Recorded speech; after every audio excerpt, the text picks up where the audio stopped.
All right, so this is a suggestion via donation. The name of the song is Letter to the President. This comes from the artist Tupac Shakur. Let's encounter it. Also, the lyrics are pulled up just in case we need them, guys. Let's do it. Dear Mr. President, what's happening? I'm writing you because shit is still real fucked up in my neighborhood. Pretty much the same way right around the time when you got elected. Ain't nothing changed. Of course All not. the promises you made before you got elected. Tell me what to do. These niggas acting up Ain't in the came hood. true. Send more troops, dear Mr. President. Me and I mean, bro, you have to understand a couple of things here, right? Like around election time, they tend to, well, specifically the left at least, right? They tend to go immediately into like heavily impoverished areas where people are living, where they absolutely are moderately desperate. They need things pretty seriously from the outside because they have gotten to the point where they themselves no longer really know how to kind of do for themselves. Let's just say this right here, and they need some type of government assistance. And with that being said, here they're going to promise you all types of things, right? Just for you to go out, right? Wait in line, okay, in large numbers, like a solid voting block. Let's say this year, and deliver votes to them. They do not care about your plight. All right. They do not care about the things that you need to basically sustain yourself in any meaningful. They don't care. All right. They don't care, but they need your vote, and they're going to make it seem specifically like they are going to do the things, but they're not. Okay. Understand this here, please. All right. Just maybe it's time to change. The voting methodology. Let's just say this right here. But either way, let's continue. But yeah, common typical. So far as of right now, yeah, this is real life. Tell me what to do. These niggas acting up Ain't in the came hood. true. Send more troops, dear Mr. President. Me and my Tell me homies what just to do. wonder what's These going niggas on. acting up in the hood. Holla. Why should I lie when I can traumatize? Niggas fell victim to my lyrics, now traumatized. Simply by spitting, I've been blessed, giving riches. Enemies, suspicious, cause I'm seldom in the company of bitches. Plus the concepts I depict, so visual that you can kiss each and every trick or bitch inside the shit I kick. My heaviest verbs will move a mountain, casualties in mass amounts. But just keep counting, fuck the friendships I ride alone. Destination death row, finally found a home. Plus all my homies wanna die, call it euthanasia. Dear Lord, look how sick this ghetto made us. Sincerely, yours, I'm a thug. The product of a broken home, everybody's doped up. Nigga, what you smoking on? Forget if we high, they can train us. But then America fucked up and blamed us. I guess it's cause we black that we targets. My only fear is God. I spit that hard shit. In case you don't know, I let my pump go. Get ride from a Tulu like I ride for Geronimo. Down to die for everything I represent. Man, every word in my letter to the president. Dear Mr. President, tell me what to do. These niggas acting up in the hood. Send more troops. Dear Mr. President, tell me what to do. These niggas acting up in the hood. Send more troops. All in the White House. Okay, hold on. Before let's go ahead and have a quick conversation, kind of about the first verse here. It's like a self-fulfilling prophecy, I think, right? Like whenever you're in like these super like hyper ghettoized areas, you tend to kind of be in a like 100% survival mode type of scenario, and what type of people generally come from a life of absolute horror. Let's just say this here. The type of people that are going to get blamed for everything. If that makes any sense here, right? You live here, you're from here, you're raised here, you embody the actual area of struggle all day long, survival mode, kind of all day long, right? It makes you the person that generally people do not want to be around, specifically that are not from these type of like hyper ghettoized areas. There are in fact black people that are not from the ghetto, guys. All right. There are not. I'm not from the ghetto. I'm gonna tell you this right now, bro. I'm not. Right. I don't have any street cred or street credibility, et cetera, et cetera, et cetera. Right. But I need you to understand this here. A lot of it is the temperament and attitudes that are fostered coming from the area that people specifically do not enjoy thoroughly or like being around. Right. I will not say that it is exclusively about you being black, right? I can't say that because that's just not been specifically my experience. Even though obviously I may in fact be an outlier, I'm pretty much aware of that, right? But I just would like to point out specifically, I don't think that it's exclusively because of the color of his skin. I think it's the temperament that he basically exudes, right? If that makes any sense, that is probably most likely more of the issue, because even in the '90s, there were black people that did not have the same like experience, right? I mean, it's just a thing. You understand what I'm saying here, guys? Hopefully, but either way.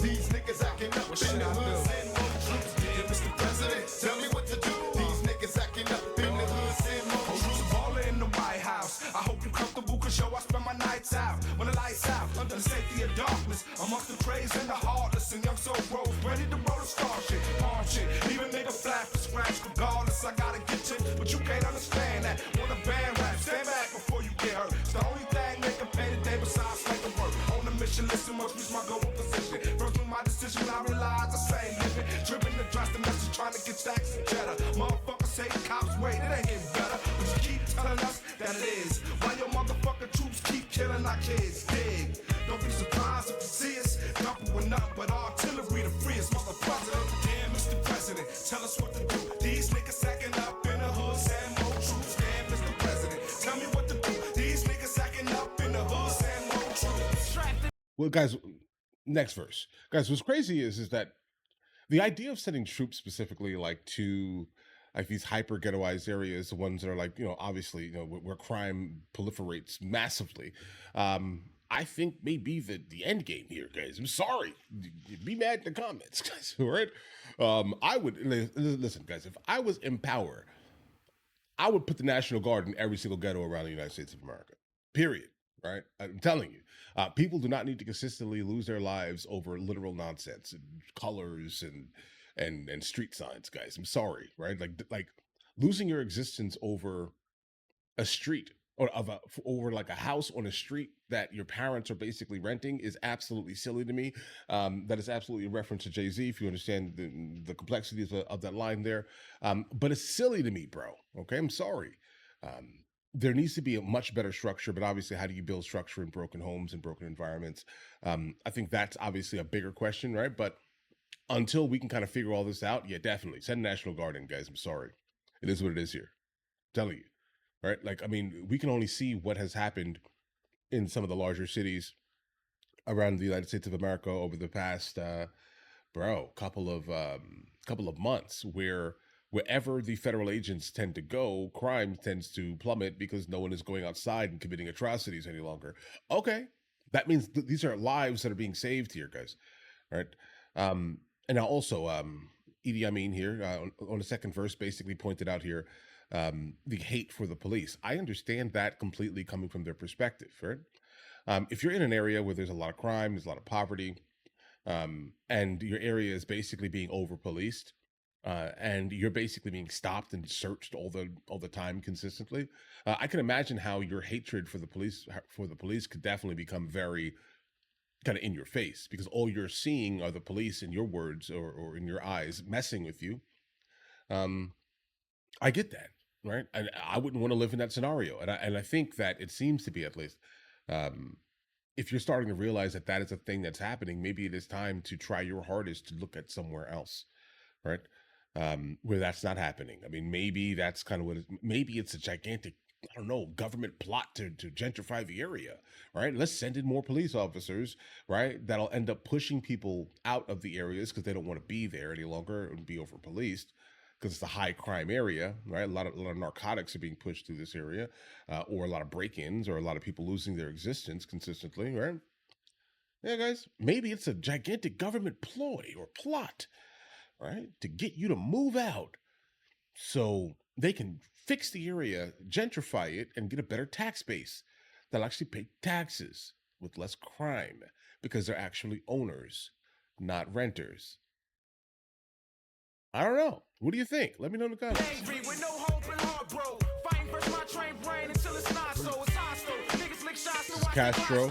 Coppers and coppers patrol us like we some animals. And it ain't no peace. Not a piece of peace on my street. Just people beefing and fiends, tweaking on their feet for weeks. Mr. President, it's evident. Nobody really cared for a struggle out the gutter. 22 with gray hair. I was raised to raise hell. Frail in my heart style. Swore I'ma bring hell to earth until my heart fail. Or y'all play fair. Give That beat is dope, bro. Classic 90s.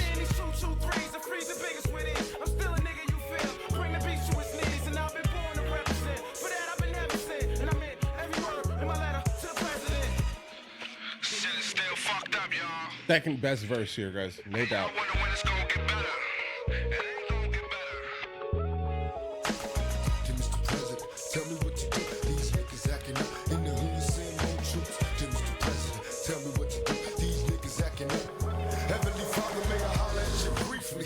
I wanna meet the president, but will he meet me? Is he scared to look inside the eyes of a thug nigga? We tired of being scapegoats for this capitalistic drug dealing. How hypocritical is liberty? That blind bitch ain't never did shit for me. My history full of casket and scars. My own black nation and war, whole family. That's not right.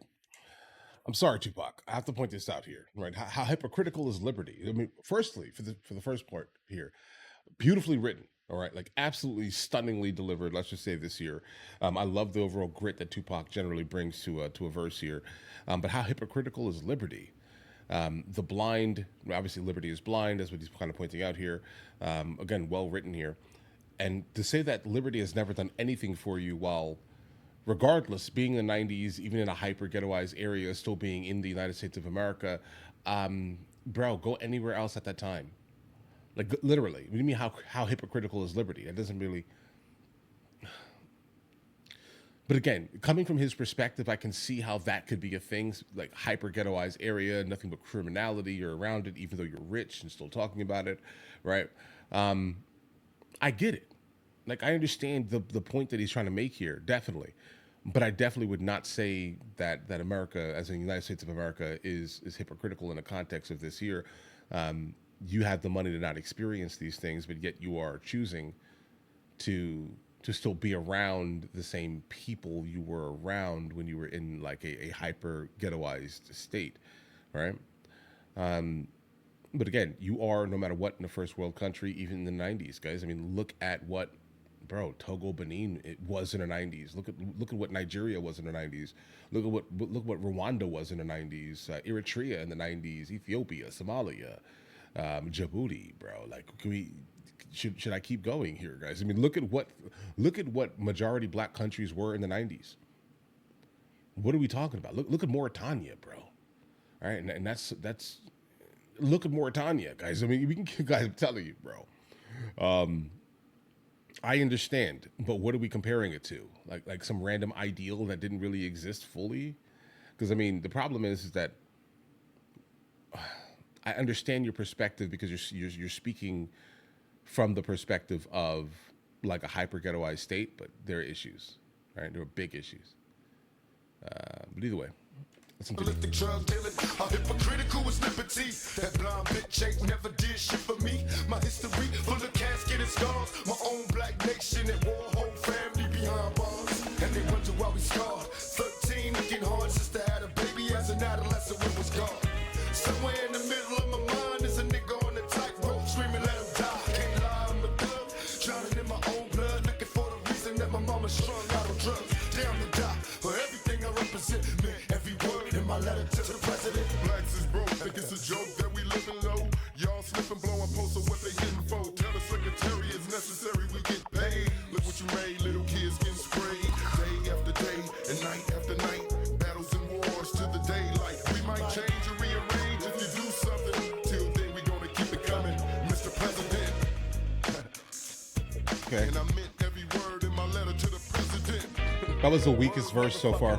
Fuck this nigga thing. Cutting taxes, taking off welfare. We supposed to just sit here, go broke and die? No, it's just to like understand that welfare specifically should have always been a temporary thing, not anything permanent. It should have never had any type of permanence. Specifically, if you are between between certain ages and you're completely healthy and able to actually work, if that makes any sense. If you are not disabled, if you are not elderly, if you are not under the age of 18, then no, yeah, absolutely, take off welfare by default here. Yeah, definitely. What's the problem here?